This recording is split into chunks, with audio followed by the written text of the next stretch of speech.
Widow accepts a crooked mobile home as payment, but what she finds inside changes everything. Pearl was 3 months behind on her bills when the merchant Howard appeared at her door, offering that as payment for a debt he had with her late husband. The old wooden structure was crooked on its misaligned wheels, looking like it would collapse at any moment. "Mrs. Pearl, I know it's not what you expected, but it's what I have to offer now," said Howard, avoiding looking directly at her. "Mr. Raymond lent me $500 2 years ago, and this home is worth much more than that." Pearl looked suspiciously at that strange thing in front of her. The neighbors had already started gathering to see what was happening, and she could hear the whispers and quiet giggles. A crooked mobile home, pulled by 2 old oxen, was not exactly what a respected widow wanted to receive in front of her house. "And what am I going to do with it?" she asked, crossing her arms. "Where will I put this thing? You can live in it, rent it, sell it." Howard began to get nervous. "Look, it's better than nothing, right?" Pearl knew he was right. Since Raymond had passed away a 1.5 years ago, she had been struggling to keep the house and care for their 3 small children. The money from the cattle sale was gone, the sewing work didn't bring in much, and now she had this debt to collect. "All right," she sighed, "but I want the proper papers for this home." Howard quickly pulled some crumpled documents from his pocket. Pearl barely looked at the papers before signing. What else could she do? She needed anything that could help the family. After Howard left with the oxen, Pearl stood still looking at the crooked mobile home in her backyard. The children, 8-year-old Nathan, 6-year-old Claire, and little 4-year-old Tyler, ran out to examine the novelty. "Mom, can I go in?" asked Nathan, always the most curious of the 3. "Be careful with that crooked thing, it might fall," shouted Mrs. Dorothy, the neighbor next door. "Pearl, you shouldn't have accepted that junk." Pearl didn't answer. She was tired of hearing advice from others about what she should or shouldn't do. Since she became a widow, everyone had an opinion about her life. She climbed the 3 wobbly steps leading to the mobile home's door. The wood was old and stained, with some loose boards. When she opened the door, a smell of mold and dampness hit her face. Dear listener, if you're enjoying the story, please take a moment to like and especially subscribe to the channel. It really helps us who are just starting out. Now, continuing. The interior was small and dark, with only a small window on each side letting in a little light. There was a single bed against one wall, a small wooden table in the middle, and some built-in cabinets. Everything was dusty and smelled of abandonment. Pearl started cleaning a little, more to keep herself busy than for any other reason. While wiping the small table, she noticed that one of the floorboards was loose. When she stepped on it, it sank a little. "How strange," she murmured to herself. She knelt and tried to lift the board. It was really loose, as if someone had tampered with it before. With a little effort, she managed to pull it out of place. Underneath was an empty space, and inside it, a small wooden box wrapped in an old cloth. Pearl looked around as if someone might be watching and picked up the little box. Her hands trembled as she opened it. Inside were some yellowed letters, tied with a string, and what looked like a hand-drawn map on thick paper.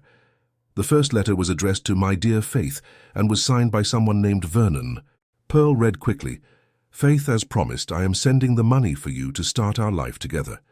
As soon as I sell the mobile home, I will come for you, and we will marry at St. John's Church. Await my news." Pearl picked up another letter. This one was for dearest Betty and had the same signature. And another one for my beloved Constance. All spoke of marriage promises, of money sent, of a better life to come. What is this story? She wondered aloud. The map showed what seemed to be the region where she lived, with some strange markings. There was an X marked near what looked like the old stone mill on the other side of town. Pearl quickly put everything away when she heard the children approaching. Something in those letters wasn't right. They were all from the same man, but to different women, and they all spoke of the same mobile home. "Mom, can I sleep here today?" asked Claire, entering the mobile home. "No, honey, the house isn't clean yet." "Clean. Let's go back inside." That night, Pearl couldn't sleep well. She kept thinking about the letters and what they could mean. Had Vernon deceived several women? And what did that map mean? The next day, she decided to look for Mrs. Francis, the oldest woman in the area. who knew everyone and all the stories that happened around there. "Mrs. Francis, do you know anyone named Vernon who was around these parts a few years back?" The old woman stopped peeling cassava and looked at Pearl with interest. Vernon, she thought for a moment. "Oh yes, there was a man by that name who passed through here about 5-6 years ago. Handsome man, smooth talker, said he was a cattle trader. And what happened to him? Disappeared overnight, had left some women waiting from what I heard. Faith from Blossom Farm waited for him to return for months. Poor thing, spent all her savings waiting for the wedding that never happened." Pearl felt a chill. It was the same Faith from the letter. "Do you know where she is now?" "Moved to the big city, probably still there, but why do you ask, Pearl?" "Oh, just curiosity." Pearl returned home with her mind racing. Vernon had indeed deceived several women, and now she had the mobile home he used in the scam. But why did Howard have this home? Could he have been involved in the scams too? That afternoon, while the children played in the backyard, she went back to the mobile home to examine it better. She searched for other hiding spots and found 2 more loose boards in different places. In one of them there were more letters, all following the same pattern. Promises of love, requests for money, talk about the mobile home that would be sold to finance the wedding.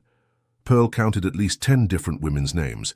In the other hiding spot, there was an old identity card with the name Vernon Sullivan, but the photo was so faded you could barely see the face. Along with the ID were some cattle purchase receipts and, what caught her attention most, a paper with Howard's name written on it, along with amounts of money. "Howard knew," she murmured. "He knew all about this." Pearl felt anger growing in her chest. Howard not only knew that mobile home had been used to deceive women, but he was possibly involved in the scams, and now he had passed this thing on to her, as if it were a gift. But there was something else that intrigued her. The map. Why had Vernon hidden a map along with the letters? What was at the old mill that was so important? She looked out the little window of the mobile home and saw Howard talking with 2 men at the door of Mr. Harold's store. He was gesturing a lot and seemed nervous. Pearl had a bad feeling. That night, after the children were asleep, she took a flashlight and went to where Howard lived. His house was dark, but she could see light coming from the back, where the shed he kept his goods in was located. Pearl approached slowly and managed to hear voices. Howard was there, along with 2 men she didn't recognize. "Are you sure she won't find out anything?" said one of the men. "Relax," Howard replied. "Pearl is a simple widow. She won't mess much with that old house. And even if she finds something, she won't understand a thing." "But what if she decides to go after what's buried in the mill?" Pearl almost dropped the lantern. So there really was something buried there. "That won't happen," Howard laughed. "She doesn't even know the map exists. And even if she did, a woman alone wouldn't risk going digging in the middle of the woods at night." "I hope you're right, because if someone finds that money, no one will find it. Vernon died taking the secret with him. Only the 3 of us know where it is." Pearl swallowed hard. Vernon had died, and Howard was involved with these men in something much bigger than she had imagined. She tiptoed back home, her heart racing. Now she knew there was money buried in the mill, and that Howard and the 2 men wanted to keep it a secret. But why hadn't they gone to get it before? The next day, Pearl woke up determined. She wasn't going to let Howard and his accomplices take money that possibly belonged to the women Vernon had deceived. If there was justice to be done, she would do it. But first, she needed help. She went to see Mrs. Francis again. "Mrs. Francis, I need to find the Faith who lived at Blossom Farm. It's urgent." "Dear, what's going on? You look like you haven't slept." Pearl told the old woman everything. The letters, the map, the conversation she had overheard. Mrs. Francis listened to it all, shaking her head. "I knew that Howard was no good," she said at the end. "I always thought it was strange he had so much money without working properly. Can you help me find these women?" "Yes, I can. I have a cousin who lives in the city and knows everyone. I'll send her a message today." Meanwhile, Pearl went back home thinking about what to do about the map. She couldn't go to the mill alone, it was dangerous, but she also couldn't involve other people until she was sure of what was happening. The days that followed were tense. Howard showed up at her house almost every day, always with some excuse to see how she was adapting to the mobile home. "So, Mrs. Pearl, have you gotten used to your new house yet?" "I'm still cleaning and organizing," she replied curtly. "If you want to sell, I know some interested people. For now, I'll keep it." Pearl noticed that Howard got nervous whenever she talked about messing with things in the mobile home. This only confirmed her suspicions. A week later, Mrs. Francis showed up at her house with news. "I managed to locate 3 of the women from the letters: Faith, Betty, and Constance. They all live in the city now and agreed to talk to you." "When can we go?" "Tomorrow, if you want.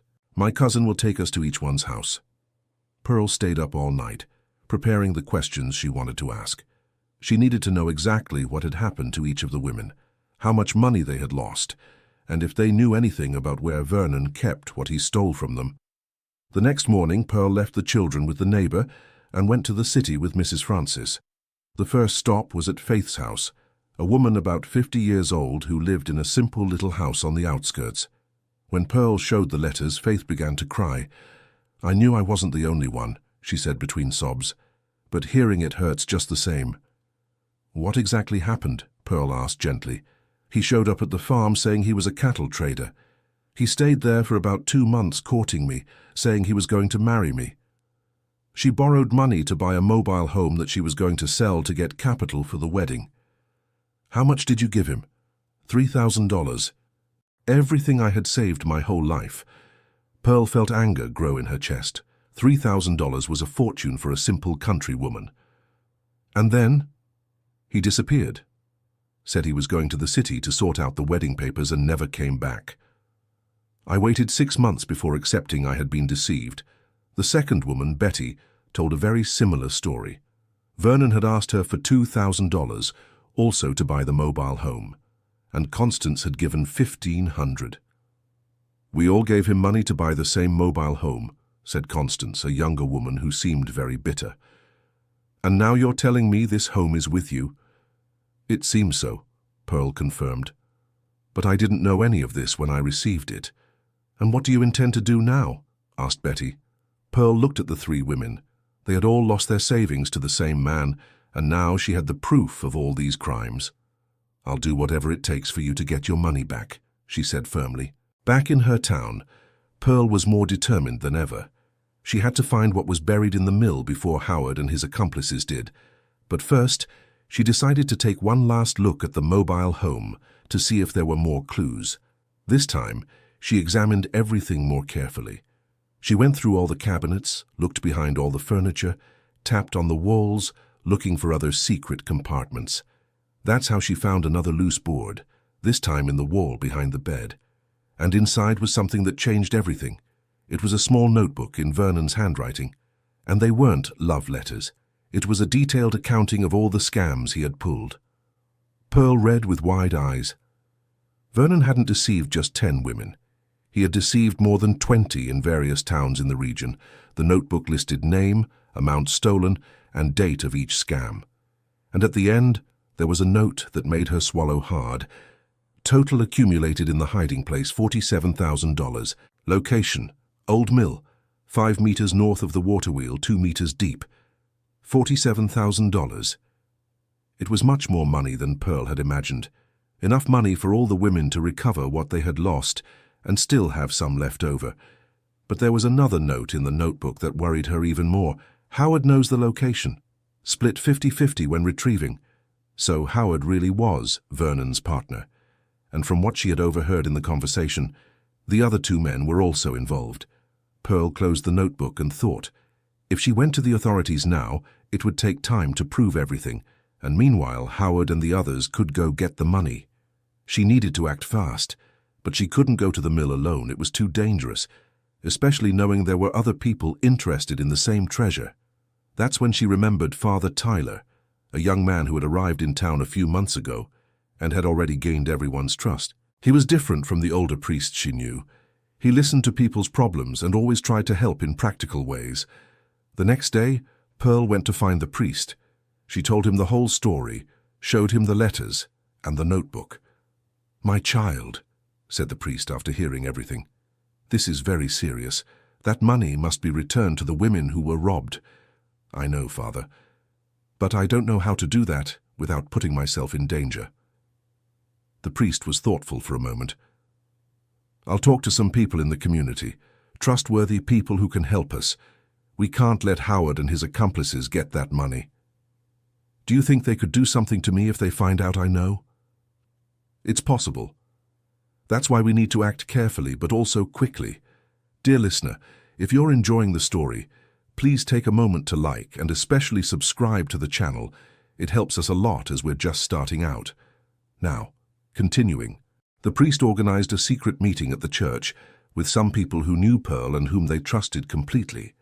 Present were Mrs. Francis, Mr. Harold from the general store, Mrs. Dorothy, who lived next door to Pearl, and 3 other neighbors who always helped each other out. Pearl told the whole story again and showed all the evidence she had found. "This is an outrage," said Mr. Harold, pounding his fist on the table. "How many families has that scoundrel destroyed?" "And Howard knew all about it," added Mrs. Dorothy. "I always thought he was very strange." "The question now," said the priest, "is how we safely recover that money." "I can go with Pearl to the mill," offered Mr. Harold. "I'll take a few trusted men with me." "What if they show up there?" asked Pearl. "Then they'd better be ready," replied Mr. Harold with determination. "I won't let them mess with an honest widow." It was agreed they would go to the mill the following night. Harold would bring 2 more men, and they would dig where the map indicated. The priest would stay in town keeping an eye on Howard to warn them if he left his house during the night.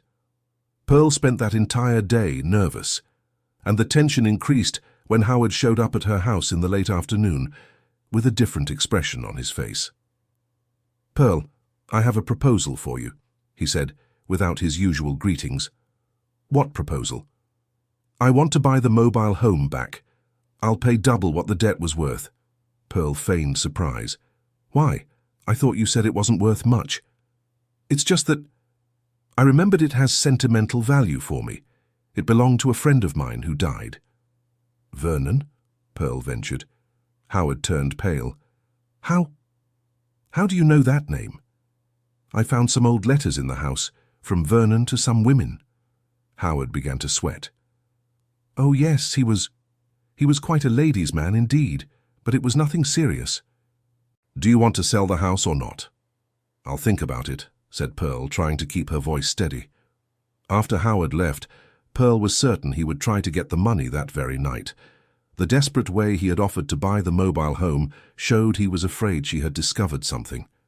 At midnight, Pearl met Mr. Harold and the other 2 men at the town entrance. Father Tyler was also there. "Howard left his house an hour ago," informed the priest. "I saw him heading toward the mill with 2 men. "Then we'll have to confront them," said Mr. Harold.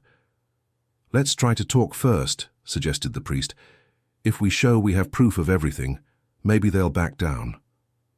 The group proceeded to the old mill in silence. It was a full moon night, which helped them see the path but also made it easier for them to be seen.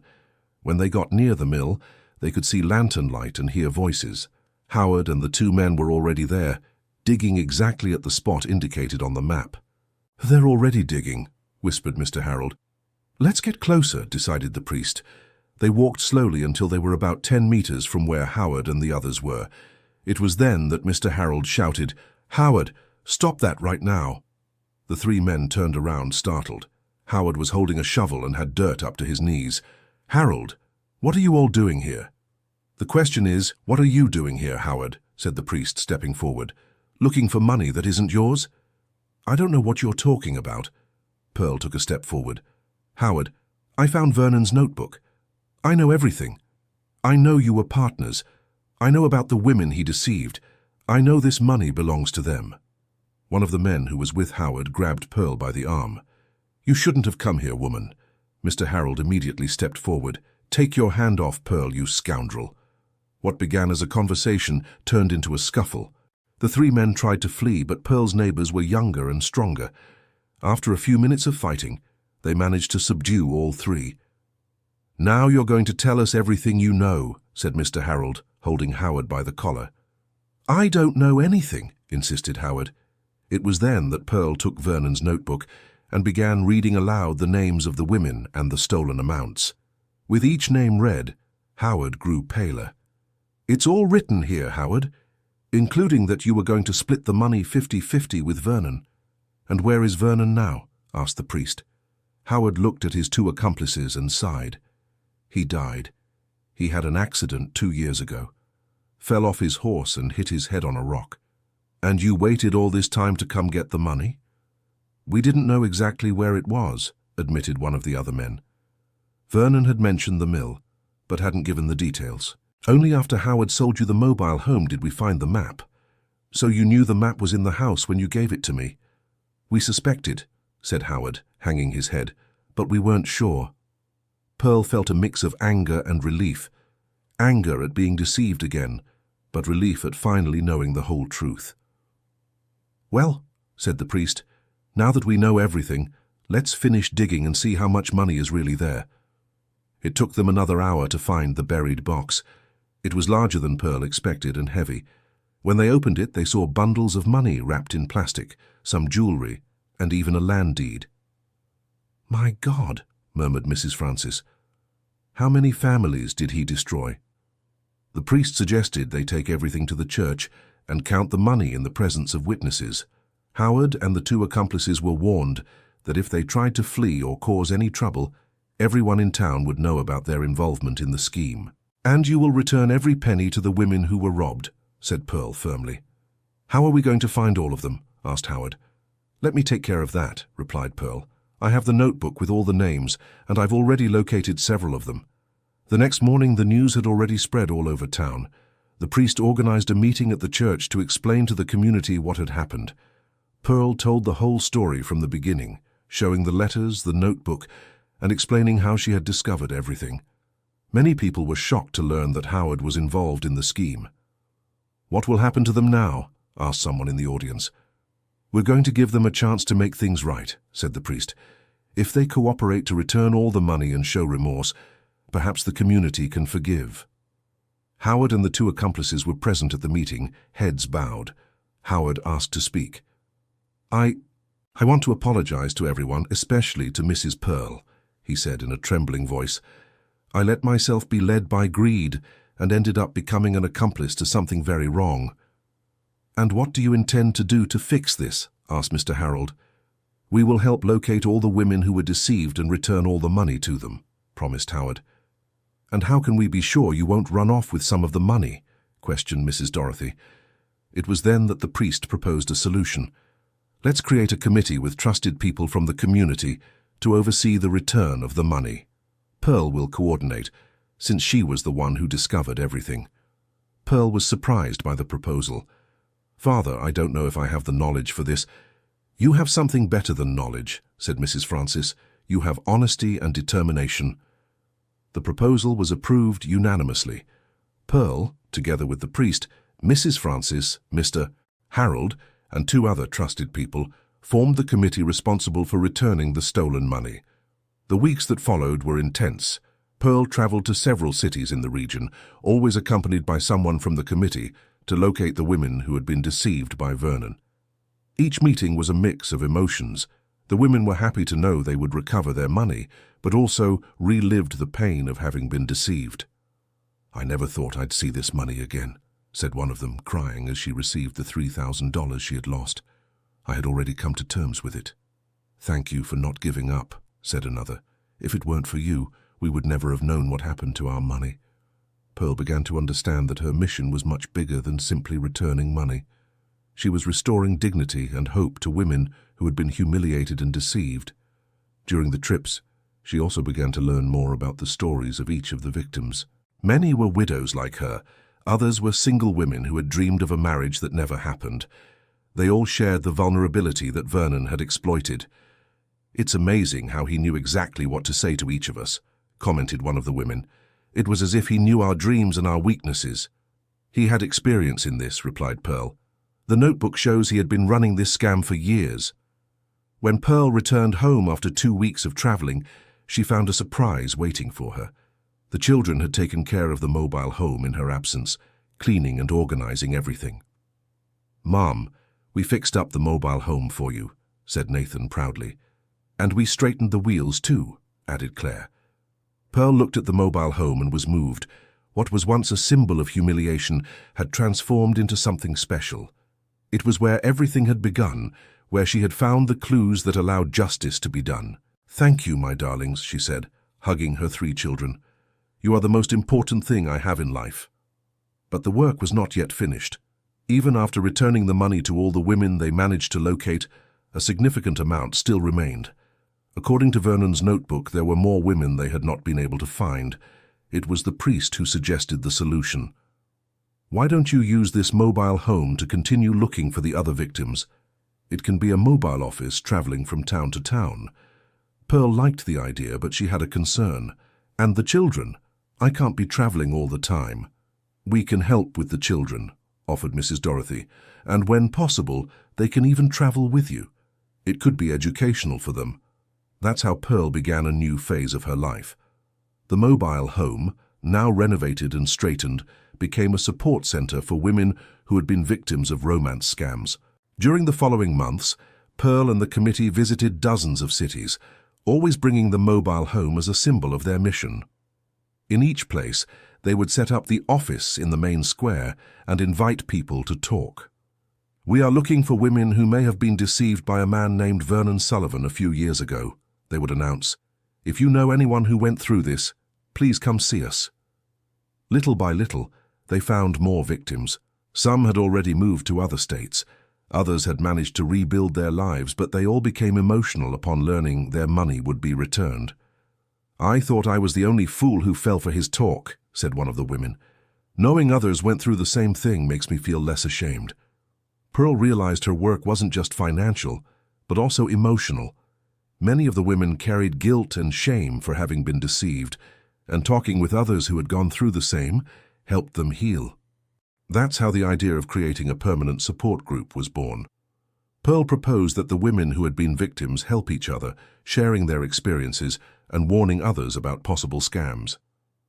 "Together we are stronger," she said in a meeting with 15 women who had already recovered their money. "We can protect each other." The group grew quickly. Women from various cities began corresponding, exchanging information about suspicious men who appeared in their regions. Pearl coordinated everything, using the mobile home as a base of operations. Howard, who had initially been forced to collaborate, gradually became a true ally. Guilt over what he had done made him dedicate himself fully to the mission of repairing the error. "Pearl, I found 3 more women who were deceived by Vernon," he reported in one of the committee meetings. "One lives in Pennsylvania. The other 2 are in rural Texas." "How did you find them?" "I tracked down the documents Vernon left. He had an address book with names and addresses he didn't put in the notebook." Pearl was impressed by Howard's dedication to fixing the mistake he had made. "Thank you for helping us," she said sincerely. "It's the least I can do," he replied. "I'll never forgive myself for having taken part in this." The work of locating the victims continued for over a year. With each trip, Pearl learned more about the different types of scams that existed and how people could protect themselves. She began giving lectures in the cities she visited, teaching mainly older women how to identify potential con artists. The mobile home always drew attention, and that helped attract an audience for the lectures. "The marriage scam is one of the most common," she explained. "The man appears as a romantic, wins the victim's trust, and then asks to borrow money with promises he never keeps." "How can we protect ourselves?" people would ask. First rule, never lend money to someone you've known for a short time, no matter how convincing his story is. Second rule, always check references. Ask where the person works, where they live, who their friends are. Pearl's lectures became famous in the region. Many people began seeking her out to report suspicious cases or ask for advice about dubious relationships. "Mrs. Pearl, there's a man in town who is dating 3 women at the same time," a young woman shared during one of the lectures. "They all think they're the only one. And has he asked any of them for money? Not yet, but he's talking about an investment he's going to make that will make everyone rich." Pearl advised the young woman on how the women could unite to expose the con artist before he could pull off the scam. This was exactly the type of situation the support group had been created to solve. As time passed, Pearl realized she had found her true calling in life.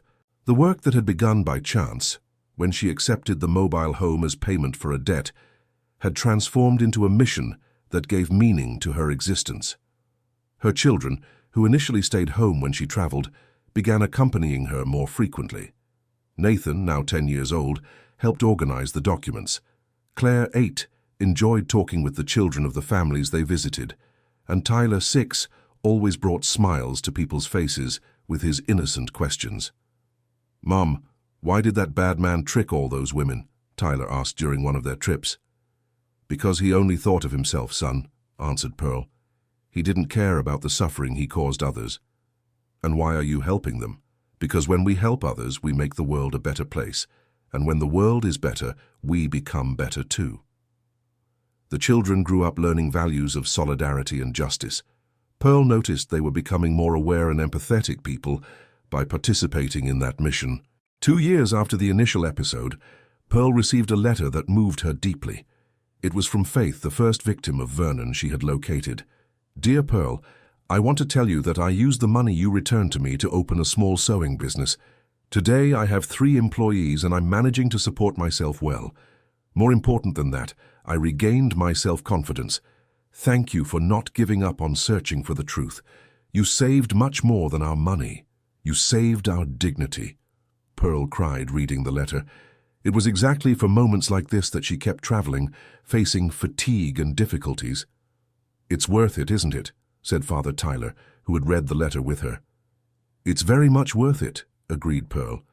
"Sometimes I think I received much more than I gave." "How so?" "When I started this, I was a bitter and distrustful widow. I thought everyone wanted to trick me. Now I've discovered there are many good people in the world, willing to help others." The priest smiled. "You discovered that solidarity is contagious.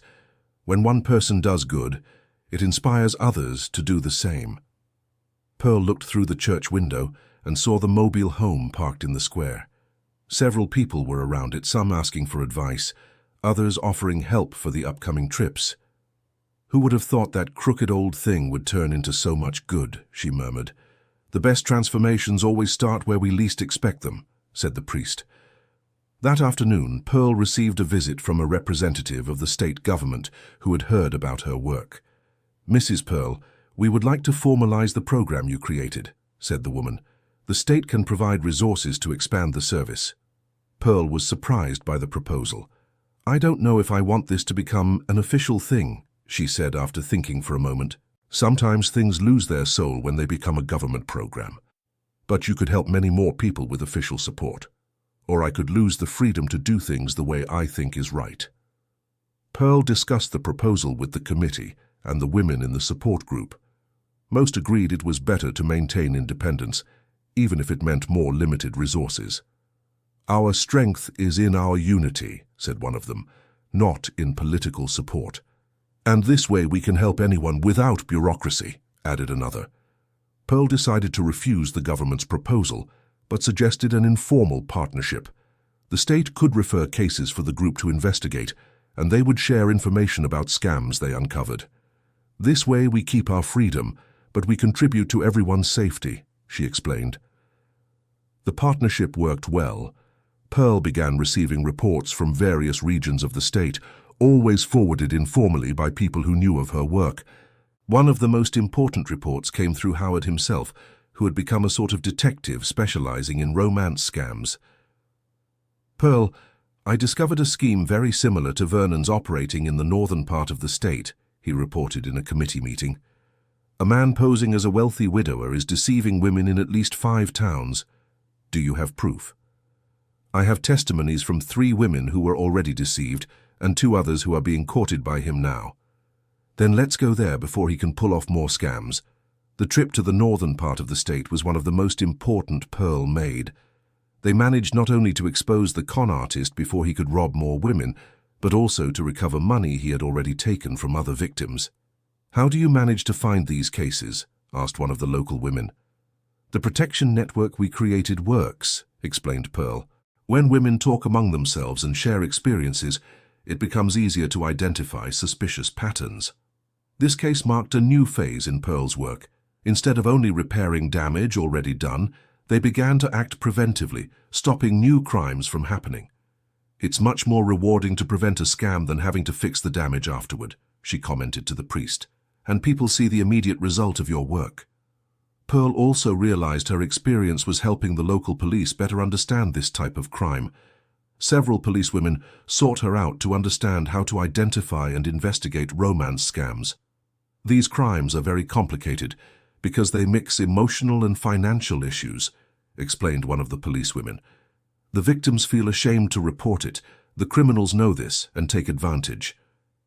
That's why it's important to create an environment where women feel comfortable speaking up," replied Pearl. "They need to know they're not foolish for having been deceived." The accumulated experience transformed Pearl into a recognized expert in the region. She began to be invited to give talks at schools, senior groups, and women's associations. "What impresses me most about your work," said a teacher after a talk at a school, "is how you turned a bad experience into something positive for so many people." "Life always takes turns," answered Pearl. "What seems like a tragedy today can be the beginning of something very good tomorrow." 3 years after receiving the Crooked mobile home, Pearl looked back and barely recognized the woman she had been.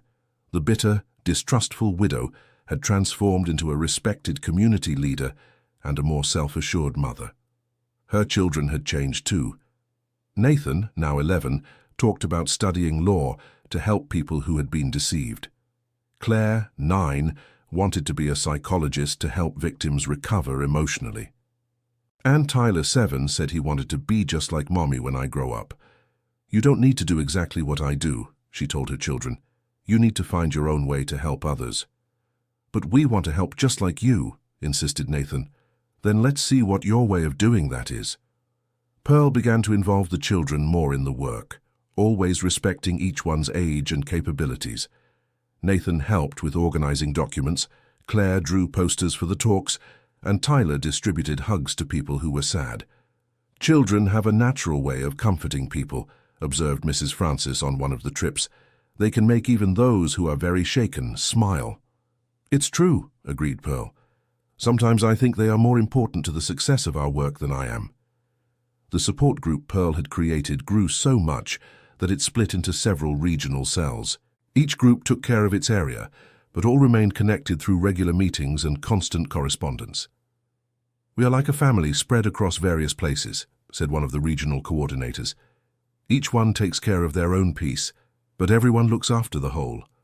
Pearl was proud to see how the victims themselves had become protectors of other women. It was proof that true healing happened when people could transform their pain into strength to help others. "At first I just wanted my money back," confessed one of the women at a regional meeting. "Now I understand that the most important thing was recovering my self-esteem." "And using that recovered self-esteem to protect other women," added Pearl. One of the most striking cases Pearl faced happened in the 4th year of the work. A 25-year-old young woman came to the group reporting that she had been deceived by a man who presented himself as a successful businessman. "He convinced me to invest all my savings in a company that didn't even exist," she recounted, crying. "I lost $15,000, which was the entire inheritance my father had left me." Pearl realized this case was different from the others. It wasn't a traditional marriage scam, but a modern variation of the same principle, gaining emotional trust to commit financial crime. "How did he gain your trust?" asked Pearl. "We dated for 6 months. I met him on a social network. He seemed perfect, handsome, successful, attentive. Only after I invested the money did I discover it was all a lie." Pearl coordinated a deeper investigation into the case and discovered the man maintained fake profiles on several social networks, always posing as a successful businessman. He applied the same scam on young women from various cities. "It's the same logic as Vernon, but adapted for modern times," she explained to the committee. "Instead of appearing in person in towns, he uses the internet to find victims." "And how are we going to investigate this?" asked Mr. Harold.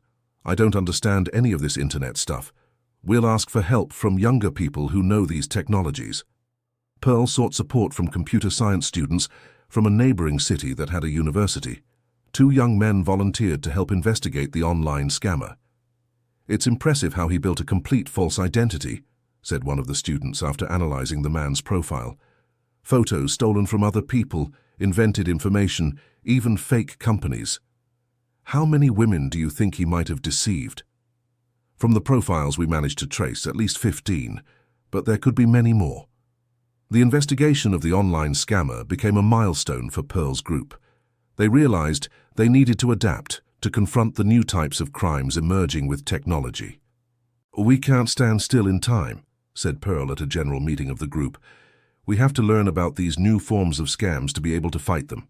"But how?" asked one of the older women. "I barely know how to use a cell phone." "We don't all need to become internet experts," explained Pearl. "But we need to form partnerships with people who understand it." That's how the idea was born, to create a mixed network, combining the experience of the older women with the technological knowledge of the younger ones. Pearl organized workshops where students taught about digital security and the women shared their experience with traditional scams. "Each generation has something important to teach," she said at the opening of the first workshop. "Together we can protect ourselves better." The case of the online scammer took 3 months to be completely resolved. They managed to locate 12 victims and recover most of the stolen money. Even more importantly, they managed to expose the criminal and prevent him from continuing to carry out scams. "How did you manage to do that?" asked the detective in charge of the case. "We combined traditional investigation methods with technological knowledge," explained Pearl. "And most importantly, we created an environment where the victims felt safe to speak." "This type of crime is growing a lot," commented the detective. "It would be important to institutionalize what you do." "I've already talked about this with my team," replied Pearl. "We prefer to maintain our independence, but we are willing to train other people to do the same work in other regions." The idea of training other groups was very well received. Pearl began receiving invitations from various parts of the state to share her methodology. "The important thing isn't to copy exactly what we do," she explained in the trainings. "It's to understand the basic principles, listen to the victims, investigate seriously, act preventively, and most importantly, transform the victims themselves into protectors of other people." "And the mobile home?" they always asked. "Is it necessary to have a mobile home?" Pearl smiled at the question. "The mobile home was what started everything for us, but it's not mandatory. The important thing is to have a symbol that represents your mission and that catches people's attention." In 5 years of work, Pearl and her group had helped over 100 women recover stolen money, prevented at least 50 scams before they happened, and created a protection network that spread throughout the state. "Sometimes I think about what would have happened if I had simply refused that crooked mobile home," Pearl reflected in a conversation with Father Tyler. "Probably Howard and his accomplices would have taken the money, and the women would never have recovered anything," replied the priest. "And I would never have discovered that I could make a difference in so many people's lives." "Life has these ironies," said the priest. "Sometimes what seems like the worst thing that can happen to us is actually the beginning of the best phase of our life." Pearl nodded her head. The crooked mobile home she had reluctantly accepted had become the symbol of a mission that gave meaning to her existence. "You know what makes me proudest?" she said. "What?" "Seeing that the women we helped didn't just stay grateful. They became active. They turned into protectors of others. The circle of protection keeps growing even when I'm not present." The priest smiled. "That is the true success of any mission, when it becomes bigger than the person who created it." At that moment, Pearl looked out the window and saw her 3 children playing near the mobile home, with several other neighborhood children. Nathan was explaining to the younger ones how to identify suspicious people. Claire was teaching the girls not to accept gifts from strangers, and Tyler was simply being kind to everyone. "I think they will continue this mission even after I can't do it anymore," she said, moved. "I'm sure they will," agreed the priest. "They are learning from a young age that helping others is the most important thing you can do in life." Pearl got up and went to the window, observing the scene outside. The mobile home, now well-maintained and painted in cheerful colors, was surrounded by curious children and adults who came seeking advice. It was very different from that crooked old thing that had arrived in her backyard years ago. "You know what I would like to do now," she said to the priest. "What?" Write the whole story, from the day I received the mobile home until today, so that other people know that it's always possible to turn something bad into something good. That's an excellent idea, approved the priest, and it might inspire other people to do the same. Pearl decided to start writing that same day. She sat at the little table in the mobile home where it had all begun and wrote the first lines. My name is Pearl, and this is the story of how a crooked mobile home changed my life and the lives of hundreds of other people. As she wrote, she thought of all the women who had been helped, all the scams that had been prevented, all the friendships that had been born from this work. And most of all, she thought of her children, who were growing up in a world where they knew they could make a difference. Mum, can I help write? Asked Nathan, appearing in the doorway of the mobile home. Of course, son. This is the story of all of us. Nathan sat down next to his mother and took a sheet of paper. I'll write the part about the children, he said, how children can also help protect families. Claire and Tyler soon joined them, each wanting to contribute their part of the story. Pearl looked at her 3 children writing intently and felt a deep peace in her heart. The crooked mobile home she had accepted as a last resort had become the start of a new life, not just for her, but for her whole family. They had learned that when you dedicate your life to helping others, your own life gains a much greater meaning. Mrs. Pearl, shouted a voice from outside the mobile home. It was Faith, the first victim of Vernon that Pearl had located. She had just arrived from a trip, coming from the city where she lived. Faith, what a wonderful surprise. Pearl stepped out of the mobile home to hug her friend. I came with news, said Faith, smiling. Remember I said I was going to open a sewing business? Of course, how is it going? So well that I decided to open a second store, and you know what else? What? I want it to be a store specializing in clothes for women who are starting over, women like us who have been through hard times and are getting back on their feet. Pearl was moved by the news. That's a wonderful idea. And I want you to be my partner, not with money but with experience. You can guide the customers who need emotional support.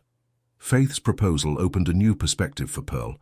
She could continue her work of helping women, but now also collaborating with a business that would give financial independence to many of them.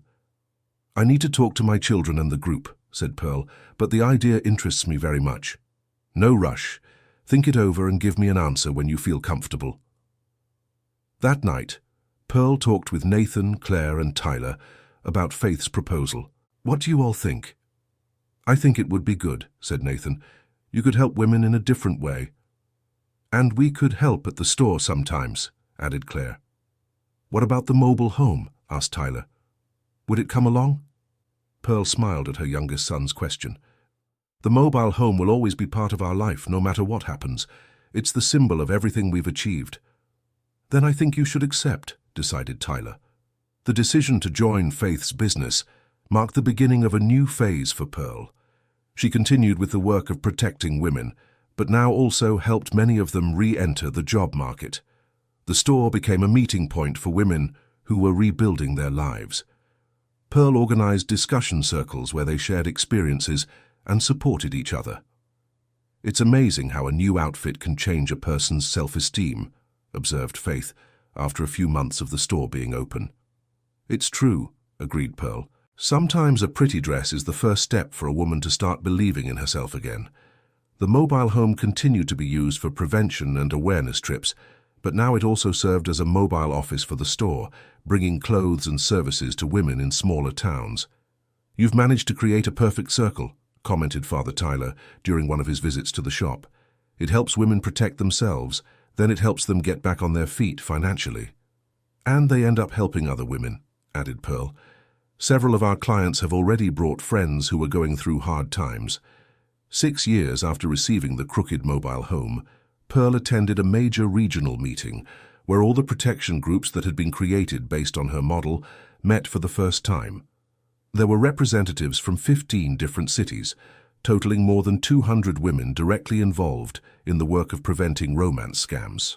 In addition, there were police delegates, social workers, psychologists, and other professionals who supported the movement. "When I started this, I never imagined it would reach this point," said Pearl at the opening of the meeting.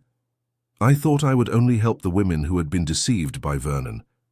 And you ended up creating a movement that is changing the way society deals with this type of crime," replied one of the police delegates present. During the meeting, impressive data was presented. The groups had helped more than 500 women recover stolen money, prevented more than 300 scams, and created a protection network that served almost half the state. "But the most important thing," said one of the regional coordinators, "is that we've changed the culture. Today, women are no longer ashamed to report that they've been deceived. They know they'll find support and understanding." Pearl was moved listening to the reports from each region. Each group had developed its own characteristics, but all maintained the basic principles she had established from the beginning. "What makes me proudest," she said at the end of the meeting, "is to see that you didn't simply copy what we were doing. You created your own solutions, adapted to the reality of each place. That happened because you taught us the principles, not ready-made recipes," replied one of the women. "Each place has its specific needs." The meeting ended with a commitment to annual meetings for exchanging experiences and joint planning of preventive actions. Pearl was unanimously chosen as the general coordinator of the movement. "It's a great responsibility," she said upon accepting the position. "But no one has more experience and credibility than you," the other coordinators replied. Back in her town, Pearl found a new surprise waiting for her. Howard, who had dedicated himself fully to the work of making amends for the crimes he had committed, had a different proposal. "Pearl, I want to do something," he said at a meeting of the local committee. "What is it?" "I want to officially present myself as a reformed former criminal and start giving testimonies in schools and youth groups." Pearl was surprised by the proposal. "Are you sure? It could be very embarrassing." "I've already talked to my family about it. They all agreed. I think my experience can help young people not make the same mistakes I did." Howard's idea was approved by the committee and proved very effective. The young people were impressed to hear the account of someone who had participated in crimes and then reformed. "How did you manage to change?" they always asked. "By meeting people like Mrs. Pearl," he would answer. "People who believed I could be better than I was." Howard's testimonies became an important tool for prevention, especially with young men who might be at risk of getting involved in criminal activities. "The impact his testimony has is impressive," commented a teacher after a talk at a school. "The boys pay attention in a way they don't during normal lectures." Pearl realized that Howard's transformation was further proof that people can change when they find the right environment and the necessary support. "You are living proof that no one is beyond redemption," she said to him in a private conversation. "And you are proof that forgiving and giving a second chance can transform lives," he replied. Pearl's children, now teenagers, had each developed their own way of contributing to the family mission. Nathan, at 15, had become an expert in online investigation of digital scammers. Claire, at 13, organized support groups for children of women who had been deceived. And Tyler, at 11, had a natural talent for calming people in stressful situations. "You have exceeded my expectations," Pearl said to her children during a family talk. "Each of you found your own way to help." "We learned from you, Mom," replied Nathan. "You taught us that the most important thing in life is to make a difference in the lives of others." "And that there's always a way to turn something bad into something good," added Claire. "And that we have to take care of people," finished Tyler. Pearl looked at her 3 children and felt a deep satisfaction. They had grown up in an environment where values like solidarity, justice, and compassion were lived daily, not just talked about. "What makes me proudest is seeing that you're not helping because I forced you to," she said. "You chose this for yourselves." "Because it feels good to help," said Tyler with the simplicity typical of his age. "That's true," agreed Pearl. "When we help others, we feel good too." At that moment, they heard the noise of people arriving outside. Pearl looked out the window and saw a group of women approaching the mobile home. "Mrs. Pearl," shouted one of them, "we need help." Pearl and her children went out to see what was happening. It was a group of 5 women from a neighboring town, all with worried expressions on their faces. "What happened?" asked Pearl. "There's a man in our town who is deceiving several women at the same time," explained one of them. "We all thought we were his only girlfriend. Until yesterday, when we discovered he is engaged to at least 4 different women," added another. "And he borrowed money from all of you." "Exactly. $10,000 from each, always with the same story, that he needs the money to sort out some problems and then he'll get married." Pearl sighed. It was the same old pattern, only the names and amounts changed. "Did you bring any proof?" "We brought photos, cell phone conversations, transfer receipts." One of them showed a folder full of documents. Nathan approached his mother. "Do you want me to prepare the mobile home for travel?" Pearl smiled at her son. "Yes, go ahead and prepare it. It looks like we have work ahead." While Nathan organized the materials needed for the investigation trip, Pearl talked in more detail with the 5 women. The case seemed more complex than previous ones because the scammer was operating in a larger city with more elaborate methods. "He has an office, an expensive car, a secretary," reported one of the women. "He really looks like a successful businessman." "And how did you discover he was deceiving all of you?" "By chance," replied another woman. "She and I," she pointed to one of her companions, "went to the same restaurant on the same day and saw him having dinner with a 3rd woman, behaving like her boyfriend. Then we decided to investigate on our own and discovered there were many more than just 2 of us," finished the first. Pearl realized the women had already taken active steps, which would greatly facilitate the investigation work. "You did very well by uniting," she praised. "This makes it much easier to expose him." "But we still don't know how to get our money back," said one of the women, visibly distressed. "I lost years of savings." "We'll solve this together," promised Pearl. "But first I need to understand better how this man operates." The trip to investigate the new case lasted a week. Pearl took Nathan, who had become indispensable for investigations involving technology, and also 2 of the most experienced women from the regional group. What they discovered was a scheme much more sophisticated than any they had faced before. The man really did have an office and a company, but they were facades for the romance scam. He used the appearance of business success to gain the victim's trust more quickly. "It's impressive how he built this front," commented Nathan after investigating the scammer's company. "It has a website, registration with the commercial board, even employees who don't know they're participating in a criminal scheme." "Employees who don't know?" "The secretary and the accountant think they're working for a real company. Only he knows it's all a sham." Pearl realized they were dealing with a much more experienced and dangerous criminal than the previous ones. A different strategy would be needed to combat him. "We're going to need police help for this case," she decided. "That's too complex for us to solve alone." The police chief responsible for the region was impressed with the amount of evidence Pearl and her team had gathered in just 1 week. "You've done work that would take our team months to do," she admitted, "mainly because the victims trust you in a way they wouldn't trust the police initially.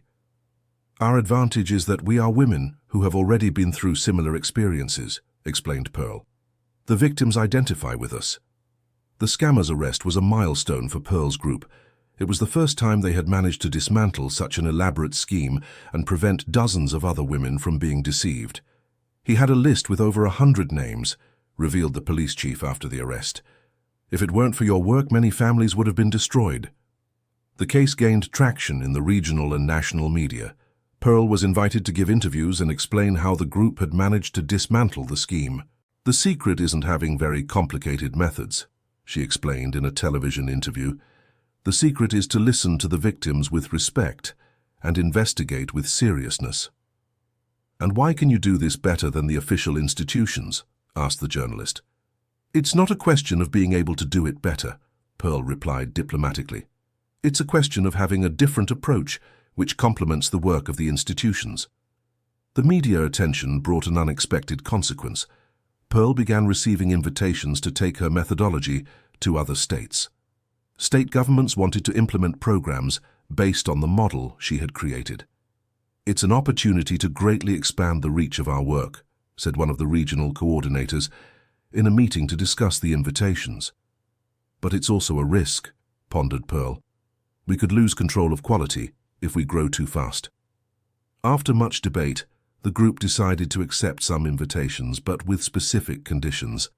Pearl and her team would train local coordinators, but each region would maintain autonomy to adapt the methods to their reality. "Our role is to plant seeds," said Pearl. "Each place has to let those seeds grow in the way that is best for them." The first training outside the state happened 6 months later, in a northeastern state capital that was facing an epidemic of romance scams. Pearl took a team of 8 people, including Nathan and 2 of the women who had been victims of Vernon and were now regional coordinators. "It's moving to see our experience serving others so far away," commented Faith, who was now part of the training team. "And at the same time, frightening," admitted Pearl. "I hope we can convey not only the methods but also the spirit of the work." The training lasted 2 weeks and was a complete success. The participants from the northeastern state capital were very engaged and already had concrete cases to start applying what they had learned. "The reality here is similar to ours," observed one of the participants. "Vulnerable women being exploited by men who take advantage of their emotional need." "The difference is that now you know you're not alone," replied Pearl, "and that there are effective ways to fight this." 6 months after the training, Pearl received an exciting report from the coordinator she had trained in the northeastern state capital. The local group had already helped 43 women recover stolen money and prevented 17 scams before they happened. "It's working exactly as we hoped," Pearl commented to Father Tyler. "Each place adapted the methods to their reality, but kept the basic principles." "You must be very proud," said the priest. "I am proud, but also worried. The bigger the work gets, the bigger the responsibility. Sometimes I'm afraid I can't handle guiding so many people." "You don't need to guide everyone," reassured the priest. "You need to train guides who will guide other guides." The priest's suggestion made Pearl rethink the structure of the movement she had created. Instead of her centralizing everything, she could form regional leaders capable of training other groups without depending directly on her. "It's the difference between catching a fish and teaching how to fish," she reflected. "Exactly. And you've already proven you know how to teach fishing." Pearl implemented the new structure the following year. She created an advanced course to train multipliers, people capable of training new groups in their regions. The first course had 12 participants from 6 different states. "You will return to your regions with the responsibility of multiplying this work," she said at the multipliers' graduation. "But remember, what matters is not the size of the network, but the quality of the service." One of the multipliers was a man, the first man to participate in the training. He was a psychologist who had become interested in the work after his own mother had been a victim of a romance scam. "I think it's important to have men engaged in this cause," he explained. "Often we can approach other men in a way that you can't." Pearl agreed with the observation. "I never thought about it before, but it makes sense. If we can get some men to understand that this kind of behavior is unacceptable, we can prevent crimes before they happen." The participation of men in the movement opened a new front of work: prevention through male education. Some multipliers began giving lectures in schools and youth groups, focusing on the importance of honest and respectful relationships. "It's no use just protecting women," said the psychologist at an evaluation meeting. "We also have to educate men so they don't become abusers." 10 years after receiving the Crooked Mobile Home, Pearl attended a national congress on violence against women. She was invited to present the model she had created as an example of successful community mobilization. "What started as a personal need for justice turned into a social movement," she said in her presentation. "Today we have active groups in 12 states. We've already helped over 3,000 women and prevented countless crimes. In the audience were representatives from feminist organizations, university researchers, public administrators, and security professionals. Everyone wanted to understand how a movement started by a widow from the countryside had achieved such significant results." "What is the secret to your success?" asked a researcher during the debate. "There is no secret," answered Pearl. "There are some principles. Listen to the victims, investigate seriously, act preventively, and transform the victims themselves into protectors. But mainly, there is a lot of hard work and dedication." And how do you maintain the quality of the work in so many different places? Through constant training, regular supervision, and mainly by keeping the focus on the people, not the numbers. After the presentation, Pearl was approached by several people interested in learning more about the movement. One of the most interesting conversations was with a prosecutor specializing in violence against women. "I'm impressed with the results you achieve," said the prosecutor. "In many cases, you resolve situations that the justice system would have difficulty resolving." "It's not a matter of resolving things better or worse," clarified Pearl. "It's a matter of having complementary approaches. You handle the legal part, we handle the human part. Would it be possible to formalize this partnership? We already have informal partnerships in several regions. What do you have in mind?" "An official cooperation protocol, where justice agencies refer cases to you, and you refer criminal situations to us." The prosecutor's idea generated much debate among the movement's coordinators. There were advantages to having official partnerships with the justice system, but also risks of bureaucratizing the work. "Our strength has always been flexibility," argued one of the regional coordinators. "If we get tied down by official protocols, we could lose that advantage." "On the other hand," said another, "official partnerships could give more legitimacy and resources to our work." Pearl listened to all the arguments before giving her opinion. "I think we can have official partnerships in some places and maintain independence in others," she suggested. "Each region can decide what is best for its reality." The flexibility Pearl proposed proved to be correct. Some regions established formal partnerships with justice agencies and managed to significantly expand their reach. Others maintained total independence and preserved their response agility. "The important thing is that everyone is working toward the same goal," said Pearl at a national meeting of coordinators, each at its own pace and in its own way. Among the most notable cases that Pearl personally followed in the following years, one stood out for its complexity and emotional impact. A 65-year-old woman had been deceived by a man who posed as a retired widower. "He won over not just me, but my whole family," the victim recounted, crying. "My children liked him. My grandchildren called him Grandpa. When we discovered it was all a lie, it was as if our entire family had been betrayed." The scammer had managed to take $120,000 from the woman, all her retirement and the inheritance she intended to leave for her children.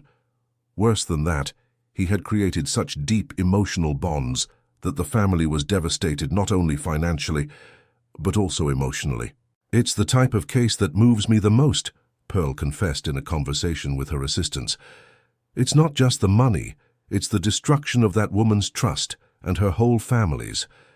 The investigation of this case took 4 months and involved teams from 3 different states. The scammer was even more experienced than the previous ones and had developed very sophisticated methods to create credibility. He would study each victim for weeks before approaching them, revealed Nathan, who coordinated the technological part of the investigation. He knew the names of their children, where they worked, what the family's problems were. He used this information to appear genuinely interested. When they finally managed to locate and expose the scammer, they discovered he had deceived at least 20 families in similar situations. The advanced age of the victims and the involvement of their families made the crimes even more cruel. "This case changed my perspective on our work," Pearl said in a debriefing meeting. "I realized we are not just dealing with individual crimes, but with something that affects entire families and communities." From this experience, Pearl and her team began to develop specific strategies to support not only the direct victims, but also their family members. They realized that the children and grandchildren of the victims also needed emotional support to deal with the situation. When an elderly person is deceived in this way, the whole family feels guilty for not having noticed, explained a psychologist who began collaborating with the group. They wonder how they could have let this happen to someone they love. Pearl implemented specific support groups for victims' family members, coordinated by Claire, who had graduated in psychology and specialized in exactly this area. "It's amazing how my daughter found her calling through the work we do," Pearl commented with pride. "She not only inherited the desire to help, but found her own way of doing it." Claire had developed a specific methodology for working with families that had been affected by romance scams. Her work was being recognized academically, and she had been invited to present her research at universities. "Mom opened the door, but each of us found our own path within this mission," said Claire in an interview for a local newspaper. Nathan, in turn, had specialized in digital investigation and was developing technological tools to identify online scammers more quickly. Tyler, the youngest, was studying law with a focus on human rights. "It is gratifying to see that they chose professions that allow them to continue helping people," said Pearl, "and each found their own way of doing it." The movement started by Pearl celebrated 15 years of existence with a national celebration that brought together over 1,000 people, among coordinators, volunteers, former victims, and supporters. The event took place in the city where it all began, with the original mobile home in a place of honor. "When I look at that crooked mobile home I received 15 years ago, I can hardly believe everything it set in motion," Pearl said in the opening speech of the celebration. In the audience were hundreds of women who had been helped by the movement, many of them now regional coordinators. Also present were representatives from public agencies, researchers, journalists, and other social organizations. "The most important thing is not the numbers," Pearl continued, "although they are impressive. We have helped over 5,000 women, prevented thousands of crimes, created a protection network in 17 states. But the most important thing is that we changed the culture. Today, women who are victims of this type of crime know they are not alone." During the celebration, several academic studies on the impact of the movement created by Pearl were presented. Researchers from different universities had studied the methodology and the results obtained. "The model developed by Mrs. Pearl is unique in the world," said a researcher from the State University. "There has never been anything like it in terms of community mobilization to combat crimes of emotional and financial abuse. And the most impressive thing," added a researcher from the State Technical University, "is that it was developed in a completely empirical way, without any prior theoretical basis, but ended up incorporating the best practices from various fields of knowledge." Pearl listened to the academic presentations with interest, but also with some astonishment. "It's strange to hear people speaking so technically about something that was born from a very simple need," she commented to Father Tyler during a break. "That's how the best social innovations happen," replied the priest. "They are born from real needs and are later studied by theorists." One of the most emotional moments of the celebration was when Howard took the stage to give a testimony. At 62, he had become one of the main collaborators of the movement and an example of redemption. 15 years ago, I was a greedy man who participated in schemes to deceive honest women," he said with a firm voice. "Today I dedicate my life to preventing other men from committing the same crimes I committed." In the audience, many people were crying. Howard had become a symbol that people can change, and his transformation inspired both former criminals and victims. "What saved me wasn't the fear of punishment," he continued. "It was finding people like Mrs. Pearl, who believed I could be better than I was, and they gave me the opportunity to prove it." After Howard's testimony, Pearl took the stage for the closing speech of the celebration. 15 years ago, I was a bitter and distrustful widow who accepted a crooked mobile home because I had no other choice," she began. "Today, I am a fulfilled woman who found the meaning of life in the mission to protect other women." She looked at the audience and saw familiar faces from her entire journey. Mrs. Francis, now over 80 but still active in the movement. Faith and the other first victims of Vernon who had become regional leaders. Her 3 children, now adults and professionals specialized in helping people. Hundreds of women who had transformed their painful experiences into strength to protect others.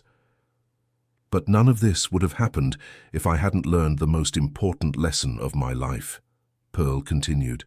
"The lesson that when we transform our pain into an instrument of healing for others, we ourselves heal in a much deeper way." In the front row, her 3 children applauded with tears in their eyes. Nathan had become one of the country's leading specialists in digital investigation of online scams. Claire was recognized as one of the best psychologists specializing in family trauma from financial abuse. Tyler was about to graduate from law school and was already interning at a prosecutor's office specialized in human rights. The Crooked Mobile Home taught me that the most important things in life sometimes arrive disguised as problems, Pearl said, walking over to where the mobile home was on display. What seemed like humiliation turned into dignity. What seemed like loss turned into achievement. What seemed like an end turned into a beginning. She touched the old wood of the mobile home, now carefully restored, but retaining its original characteristics. "This home will continue to be the symbol of our movement," she announced. "But not just as a memory of the past. It will continue to travel, taking our message of hope and protection to women who still need to know they are not alone." The audience rose in a standing ovation that lasted several minutes. Pearl looked at all those people who had come together around a common cause and felt a deep gratitude for having had the opportunity to make a difference in so many lives. That night, after all the guests had left, Pearl sat alone in the mobile home, as she always did when she needed to reflect on something important. At 55, she looked back and saw a path she could never have imagined when she was just a desperate widow trying to survive with 3 small children. Father Tyler appeared at the mobile home door. "May I come in?" "Of course, Father. I was just thinking about everything that happened." The priest sat in the little wooden chair at the small table where Pearl had found the first letters 15 years earlier. "And what are you thinking?" "I'm thinking that life is very strange," she said with a smile. 15 years ago, if someone told me I would become the leader of a national movement, I would think they were crazy." "But you always had all the necessary qualities for it," said the priest. "You just needed an opportunity for them to show. Or I needed a need great enough to force me to develop them." They sat in silence for a few minutes, each lost in their own reflections. Outside, the town slept peacefully, protected by a network of surveillance and support that didn't exist 15 years before. "Father," Pearl finally said, "I have a decision to make." "What decision?" "I've received invitations to internationalize the movement. There are organizations in Canada and Australia that want to adapt our methodology there." "And you are hesitating." "I am. I don't know if I have the energy to start everything over in other countries, and I'm also afraid the movement might lose its essence if it grows too much." The priest reflected for a moment before answering. "You don't need to go personally to other countries. You can train multipliers to do it for you. And as for the essence, it's not in you, it's in the principles you established." "You're right," agreed Pearl. "The essence is in listening to the victims, investigating seriously, acting preventively, and turning the victims themselves into protectors." "Exactly. And those principles can be applied anywhere in the world." Pearl decided to accept the international invitations, but following the priest's suggestion. Instead of traveling personally, she would send her best multipliers to train local teams in the other countries. "It's time to take the next step," she said in a meeting with the national coordinators. "Our movement can help women far beyond the borders of the United States." Nathan volunteered to coordinate the international expansion, as he was fluent in Spanish and had experience coordinating complex projects. "It will be an honor to take my mother's work to other countries," he said, "and a way to repay everything I learned following this mission since I was a child." The first international training took place in New York 6 months later, with the participation of 25 Canadian women who had been nominated by local human rights organizations. Nathan led the training, accompanied by 3 of the most experienced American coordinators. "It's moving to see that the problems we face in the United States are the same that women face here," commented one of the Canadian participants, "and to know there is a proven methodology to combat them." 3 months after the training, Pearl received the first report of the activities in Canada. The local group had already helped 15 women and prevented 8 scams. "It works there too," she said to Father Tyler, showing him the report. "The principles are universal." "Of course they are. The exploitation of female vulnerability is a worldwide problem, so the solutions can also be applied worldwide. The success in Canada opened doors to other countries. In 2 years, the movement had expanded to Australia, New Zealand, Ireland, and Scotland. Each country adapted the methodology to its local reality, but kept the fundamental principles. "We are creating an international protection network," said Pearl in a video conference with coordinators from all the countries involved. Women from different countries helping each other. One of the most interesting consequences of the international expansion was the exchange of experiences between countries. Scammers who operated internationally could be tracked through cooperation between the different national groups. "We discovered that many criminals operate in several countries," reported Nathan in an evaluation meeting. "When we manage to map these international networks, we can prevent many more crimes." At 60, Pearl decided it was time to start preparing for an eventual retirement from direct command of the movement. Not that she wanted to stop completely, but she wanted to ensure everything would continue to work well, even without her constant presence. "The time has come to train the next generation of leaders," she announced at a national meeting. "I won't live forever, and this movement must continue to exist long after I'm gone." The transition was carefully planned over 2 years. Pearl created a board of directors composed of experienced coordinators from different regions, including 2 of her children and several women who had been victims in the early cases and were now experts on the subject. "My role will cease to be operational and become advisory," she explained. "I will continue to guide and support, but the day-to-day decisions will be made by the board." The first major decision of the board of directors was to approve the creation of an official foundation to provide legal and financial sustainability for the movement. Pearl was unanimously chosen as honorary president. "It's important for the movement to have a solid institutional base," explained Claire, who had been elected as one of the foundation's executive directors. "This way we can raise resources in a more organized manner and guarantee the continuity of the work." The foundation was named the Mobile Home Foundation in honor of the symbol that had started it all. The original mobile home was donated to the foundation and became its official mobile headquarters, continuing to travel across the country, bringing services to distant communities. On the day of the foundation's official inauguration, Pearl gave an emotional speech to an audience that included government authorities, representatives of international organizations, researchers from various universities, and hundreds of women who had benefited from the movement. "When I received a Crooked mobile home 20 years ago, I thought I was receiving the remains of a life that was no longer worth anything," she said. "Today, I know I was receiving the beginning of the most meaningful life I could have had." End of story. Now tell me what you thought of this story of transformation and overcoming. Can you imagine how a Crooked mobile home can completely change a person's destiny? Leave your opinion in the comments and share if you know someone who also turned a difficult situation into something positive. Don't forget to leave your like and subscribe to the channel for more inspiring stories like this one. Thank you so much for watching.